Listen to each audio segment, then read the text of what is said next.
A'udzu billahi minasyaitonir rajim. Bismillahirrahmanirrahim. Assalamualaikum warahmatullahi wabarakatuh. Waalaikumsalam warahmatullahi wabarakatuh. Alhamdulillahi rabbil alamin.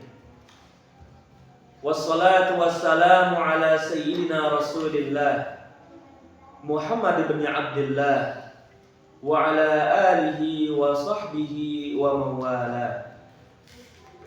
Ashhadu an la ilaha illallah wahdahu la syarika lah wa ashhadu anna Muhammadan abduhu wa rasuluh la nabiyya ba'dah.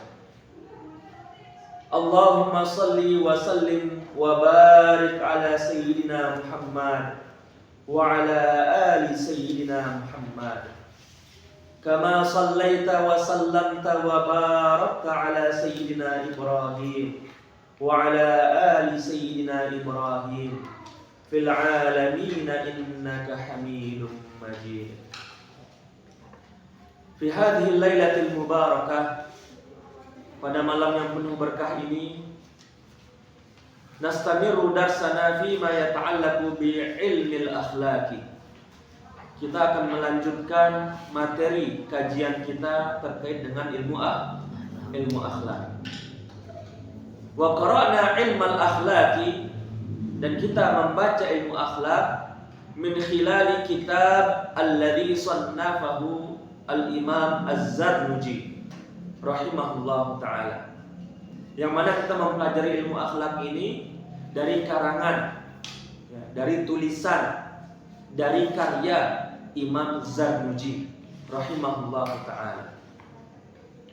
Wa fil liqa'il madi, dan pada pertemuan sebelumnya, bahathna an fadailil ilmi. Kita sudah membahas tentang fadilah-fadilah ilmu. Bagaimana ilmu itu menjadi perhiasan bagi orang-orang yang berilmu. Selain itu menjadi fadlun, menjadi kemuliaan untuk orang yang berilmu. Wa unwanun likullil mahamidi, dan menjadi tanda, menjadi alamat untuk setiap kebaikan yang dimiliki bagi orang yang berilmu. Sehingga kita pun dituntut untuk bisa menjadi orang yang selalu mengambil faidah, selalu mengambil manfaat setiap hari. Harus ada tambahan dalam menuntut ilmu. Itu sudah kita bahas pada pertemuan sebelumnya. Qala al-musannifu rahimahullahu ta'ala wa nafa'na bi'ulumihi wa 'ulumina fid daraini amin. Wa qad sannafa sayyidul imamul ajallu asy-syahidu Nasiruddin Abul Qasimi kitaban fil akhlaqi. Wa qad sannafa, dan telah ditulis dan telah disusun oleh Imam Abul Qasim Nasiruddin kitaban fil akhlaqi. Beliau telah menyusun kitab dalam ilmu akhlak. Wa ni'ma ma sannafa, dan kitab yang ditulis oleh Al-Imam Abul Qasim ini adalah sebaik-baik kitab yang ditulis di antara kitab-kitab yang lain. Jadi Imam Zarnuji mengakui karangan yang ditulis oleh Al-Imam Abul Qasim Nasiruddin. Fayajibu ala kulli muslimin hifzuha, yang mana wajib bagi setiap muslim untuk menghafalnya, untuk mempelajarinya, untuk menguasainya. Ini yang dianjurkan oleh Al-Imam Az-Zarnuji. Karena termasuk karangan beliau ini, Ta'limul Muta'allim, kitab Ta'lim Muta'allim ini, salah satu sumbernya adalah dari kitab Al-Imam Abul Qasim Nasiruddin. Sehingga beliau pun menganjurkan agar kita mempelajari karangan beliau. Ya, dan masih banyak kitab-kitab akhlak, termasuk yang menulis kitab akhlak adalah Al-Imam Al-Ghazali, Muhammad bin Muhammad Al-Ghazali rahimahullahu ta'ala. Apa kitab beliau? Ayyuhal Walad. Itu termasuk kitab beliau tentang akhlak. Ya. Baik. Wa amma hifzu ma yaqau fi ba'dil ahayini. Wa amma hifzu, dan adapun menghafal, mempelajari, menguasai ilmu-ilmu ma yaqau fi ba'dil ahayini, yang dibutuhkan pada waktu-waktu tertentu atau pada sebagian waktu, sebagian keadaan. Ya. Jadi mempelajari ilmu, menguasai ilmu, yang mana ilmu itu ya dibutuhkan pada waktu-waktu tertentu, pada keadaan-keadaan tertentu. Fa fardun ala sabilil kifayati, maka hukumnya adalah fardu kifayah. Ya. Sekali lagi, wa amma hifzu, dan adapun menghafal, dan adapun mempelajari atau menguasai ma yaqau, apa yang dibutuhkan fi ba'dil ahayini, pada sebagian keadaan, pada sebagian waktu. Fa fardun ala sabilil kifayati, maka hukumnya fardu kifayah. Ya. Karena ilmu itu hanya dibutuhkan pada waktu-waktu tertentu. Ya. Semisal ilmu mawarith. Ilmu mawarith adalah ilmu bagaimana kita membagi harta warisan. Itu pada waktu-waktu tertentu kita membutuhkannya. Maka itu hukumnya fardu kifayah. Ya. Atau ilmu tentang memandikan jenazah. Ya, kita membutuhkannya ketika ada saudara muslim kita yang meninggal pada waktu-waktu tertentu. Itu hukumnya fardu kifayah. Adapun ilmu yang kita butuhkan, yang dibutuhkan atau yang berkaitan tentang keadaan kita setiap hari, ya, itu hukumnya fardu ain, bukan fardu kifayah. Karena kita butuh setiap hari, setiap waktu kita membutuhkannya. Seperti ilmu tentang berwudu, seperti ilmu tentang sholat, atau seperti ilmu tentang jual beli bagi seorang penjual atau pedagang.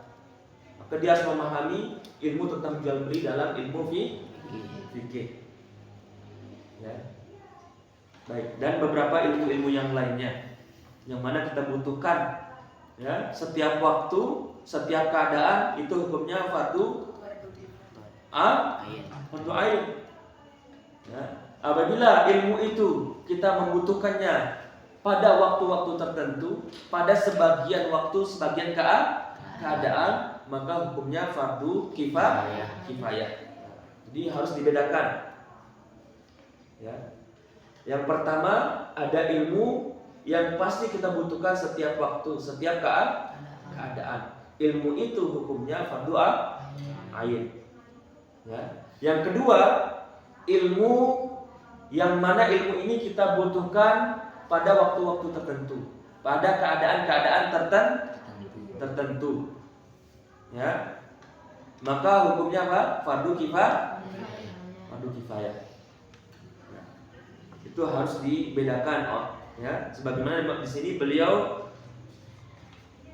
menganjurkan kita, ya, mengajarkan kita agar kita bisa membedakan mana ilmu yang bersifat primer, ya, yang bersifat primer, mana ilmu yang bersifat sekunder. Sama seperti kebutuhan kita, ya. Ada kebutuhan primer, ada kebutuhan sekunder, ada kebutuhan tersier. Bagi seorang santri, HP itu sekarang belum kebutuhan primer. Ya.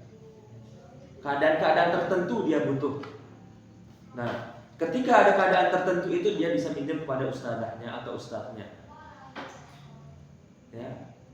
Tapi bagi orang yang sudah kerja, ya, entah kerjanya di perkantoran atau kerjanya ngajar sebagai seorang guru, bagaimanapun dia butuh handphone, HP, ya, agar bisa komunikasi dengan guru yang lain, dan agar dia bisa komunikasi dengan pegawai yang lain. Dia harus membedakan. Baik. Idza qama bihil ba'du. Di sini beliau menjelaskan tentang apa itu fardu kifayah.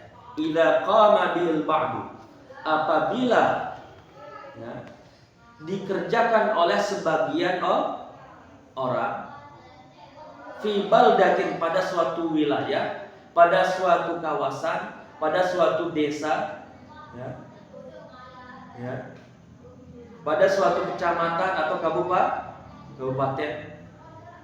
Baldatun itu bisa diartikan negara, baldatun itu bisa diartikan wilayah, baldatun itu bisa diartikan kawasan.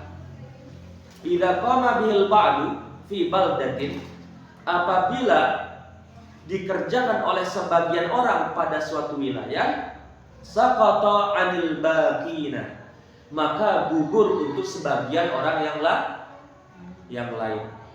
Itu maksud daripada fardu kifayah. Nah, pahami ini. Idza qama bihil ba'du fi baldatin saqata 'anil baqina.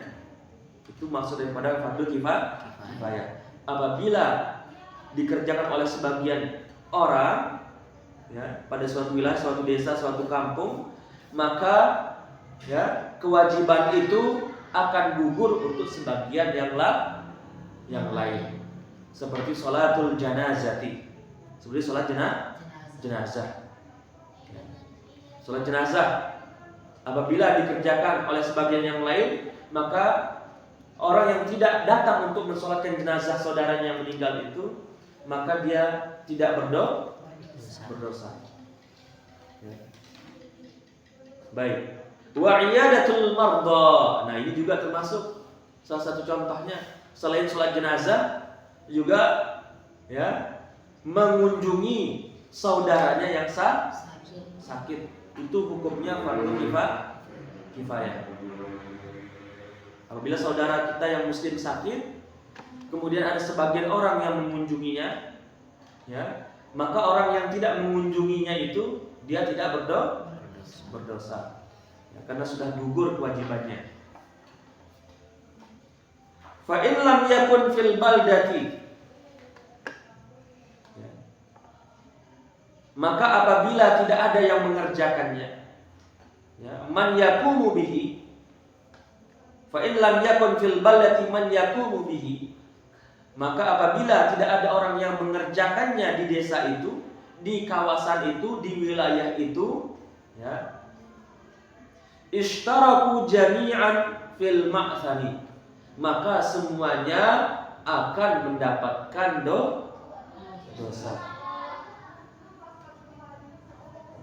Sekali lagi, fa in lam yakun fil baldati may yaqumu bihi, maka apabila tidak dikerjakan di desa itu, tidak ada yang mengerjakannya, maka apabila tidak ada yang mengerjakannya di desa itu, di wilayah itu, ya, satu pun tidak ada yang mengerjakannya, ishtaraku jami'an, maka semuanya ikut berdosa. Ishtaraku jami'an fil ma'thami, maka semuanya, ya, ikut berdosa. Seperti tadi contohnya, ada saudara kita yang meninggal, satu pun di desa itu tidak ada yang mensolatkannya, maka orang yang tinggal di desa itu semuanya berdosa. Ya. Satu pun, ya, tidak ada yang mengunjungi saudara yang sakit, ya, maka semuanya pun berdosa. Itulah yang disebut dengan fardu kifayah. Fayajibu, maka wajib, alal imami, atas seorang imam, atas seorang pemimpin. Ya. Maka wajib atas seorang imam atau seorang pemimpin ayyamurahum bidzalika. Ya. Maka wajib atas seorang imam atau seorang pemimpin ya untuk memerintahkan mereka.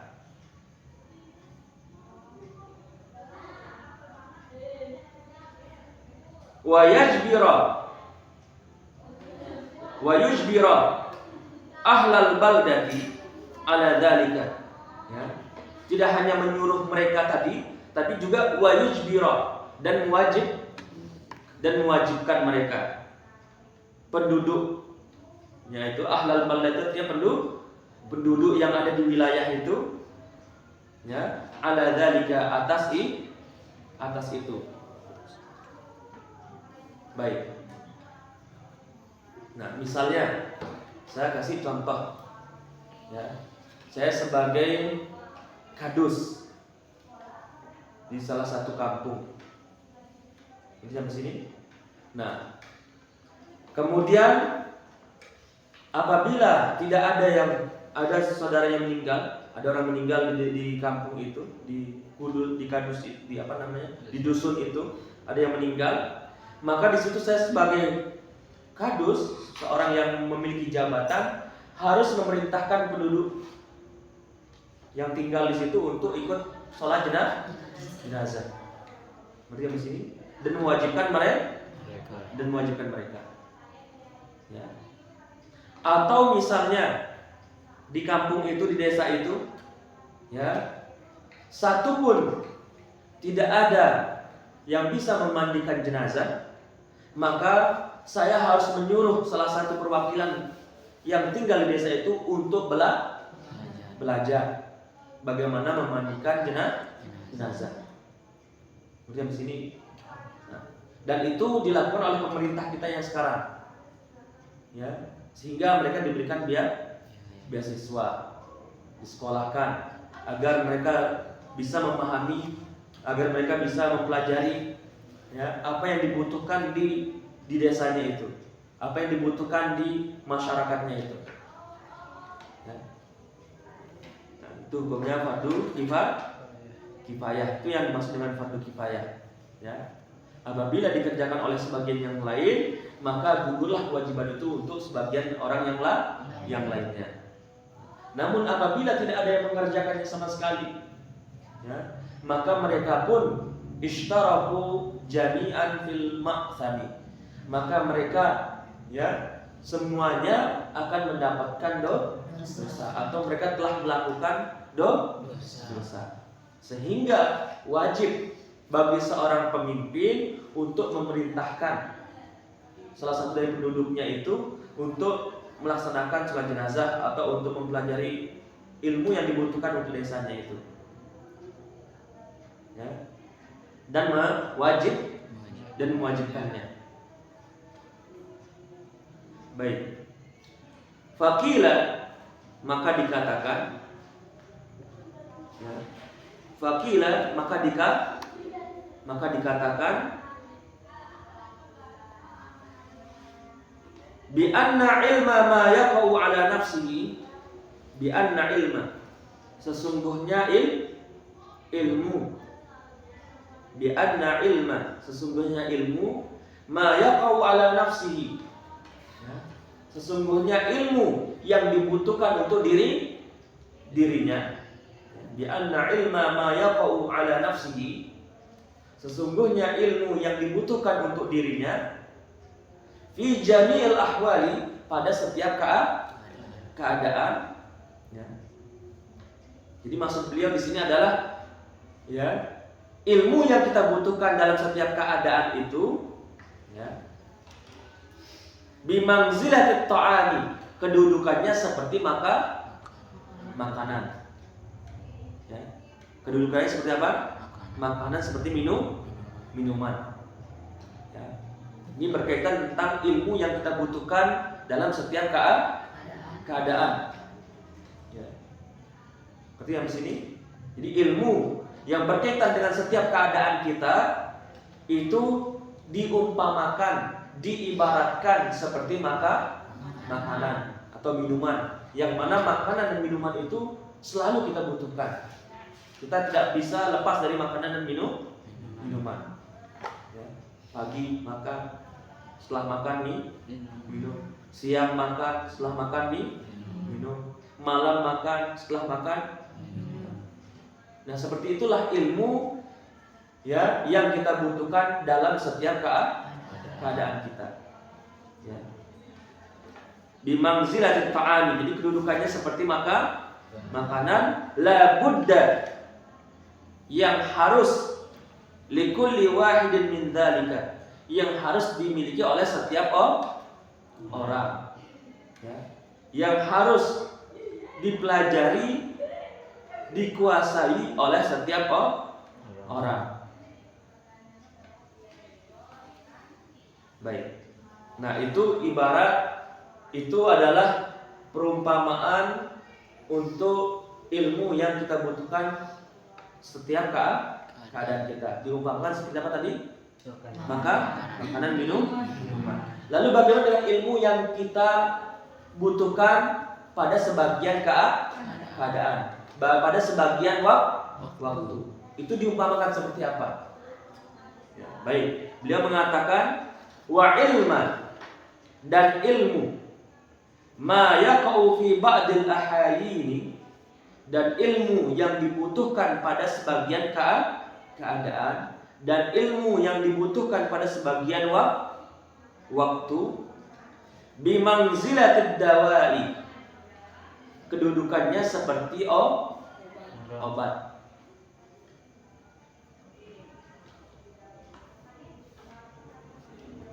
Ya, bimangzilatid dawai yuhtaju ilaihi, yang mana obat itu dibutuhkan, ya. Yuhtaju ilaihi, yang mana obat itu dibutuhkan fi ba'dil awqati, pada sebagian waktu. Ya. Yuhtaju ilaihi fi ba'dil awqati. Sekali lagi, ya, biar semakin dobit dia di sini. Wa ilma ma yaqa'u fi ba'dil ahayini, dan ilmu yang dibutuhkan pada sebagian keadaan, pada sebagian waktu, bimangzilatid dawai, kedudukannya, ya, seperti obat. Yuhtaju ilaihi, yang mana obat itu dibutuhkan fi ba'dil awqati, pada sebagian keadaan. Apakah seluruh kita minum obat? Tidak. Ya. Tidak semua orang minum obat. Kapan dia minum obat? Ketika dia dalam keadaan sakit. Dia akan butuh obat. Berarti sampai sini. Nah, begitu juga diumpamakan seperti ilmu yang dibutuhkan pada sebagian keadaan. Ya. Nah, jadi di sini juga beliau membaginya. Ya, ada ilmu yang dibutuhkan pada setiap keadaan. Ya, jadi ingat-ingat, yang pertama ilmu yang dibutuhkan pada setiap keadaan, setiap waktu, itu hukumnya apa? Fardu ain. Dan itu diumpamakan seperti apa? Makanan. Sedangkan ilmu yang dibutuhkan pada sebagian keadaan, sebagian waktu, hukumnya fardu kifayah. Dan itu diumpamakan seperti obat. Dipahami? Ya. Baik. Wa ilman nujumi, dan ilmu perbintangan. Ya.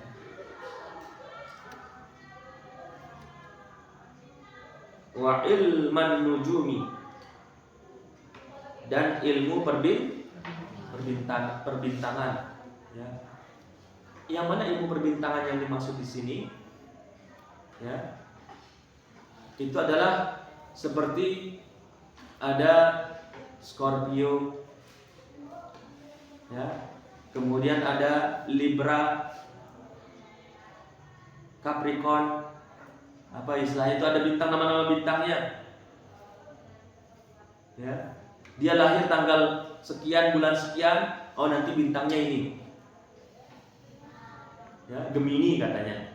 Oh, dia nanti lahir tanggal segini, bulan segini, bintangnya Scorpion kata atau apa katanya itu. Itu ilmu perbintangan itu. Nah, dia membaca ya masa depan seseorang.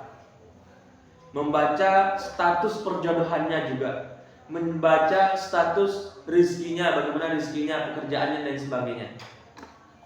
Itu ilmu perbintangan. Ya. Itu ya kata beliau bimangzilatil maradi. Ya. Itu kedudukannya seperti penyakit. Itu diumpamakan seperti penyakit. Fa ta'allumuhu haramun. Ya. Karena mempelajari ilmu perbintangan seperti yang tadi itu hukumnya haram.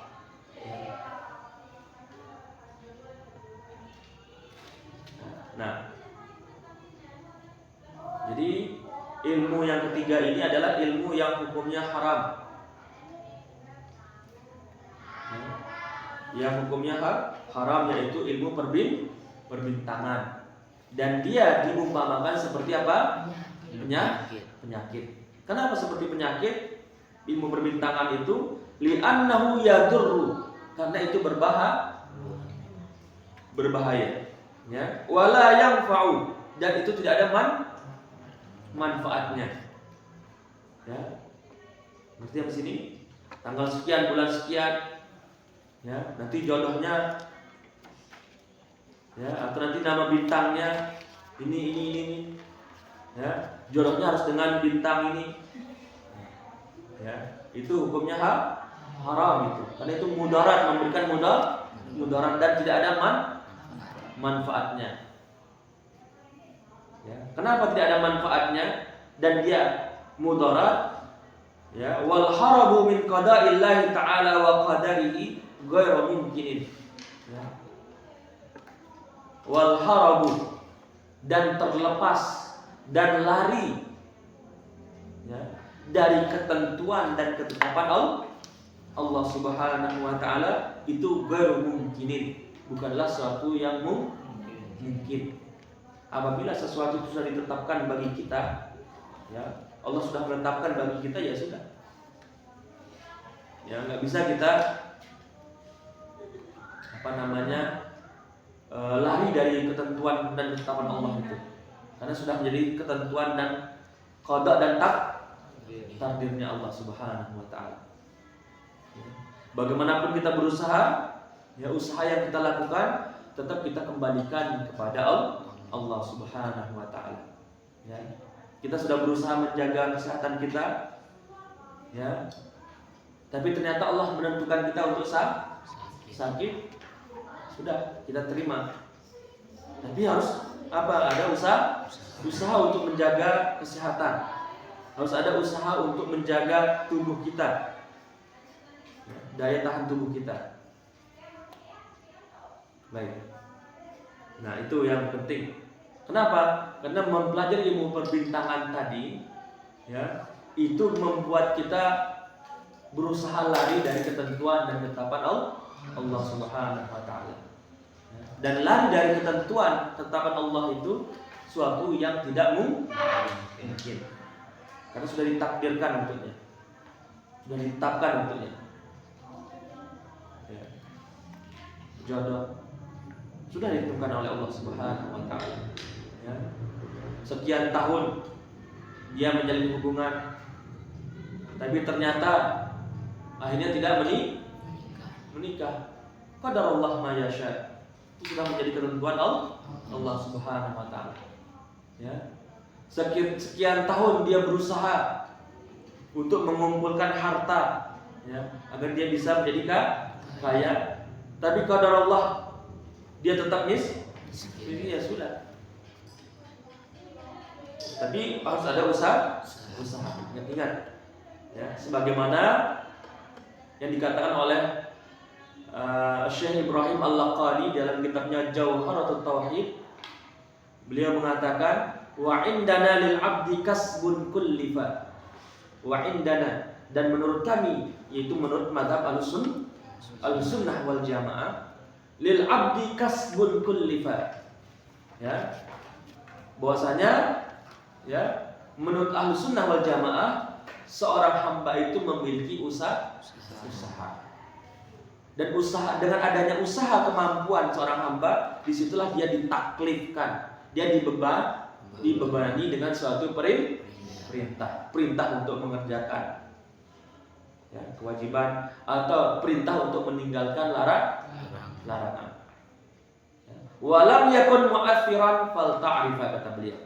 Dan ingat bahwasanya usaha yang kita lakukan dalam kehidupan kita itu bukanlah ya yang memberikan pengaruh. Tetap kita berusaha, tapi bukanlah usaha itu menjadi yang memberikan pengaruh akan keberhasilan kita. Ya, walam yakun mu'athiran fal ta'rifa, maka ketahuilah. Ya. Jadi usaha yang kita lakukan ya, bukan menjadi pengaruh dari usaha kita. Ya. Jadi tadi setelah dia menjaga hubungan sekian lama, ya, sudah berusaha dia, tapi ternyata tidak jodoh, ya sudah. Padahal dia sudah berusaha. Yang laki-lakinya berusaha, yang perempuannya berusaha untuk menjaga hubungannya, tapi qadarullah ma yasha, dia tidak dijodohkan atau tidak berjodoh, ya harus kita menerima dengan ikhlas. Itu. Jazakumullah khairan katsira. Insyaallah kita akan lanjutkan pada pertemuan yang akan datang. Aqulu qouli hadza wa astaghfirullah li wa lakum wallahu muwaffiq ila aqwamit thariq. Wassalamualaikum warahmatullahi wabarakatuh. Waalaikumsalam warahmatullahi wabarakatuh.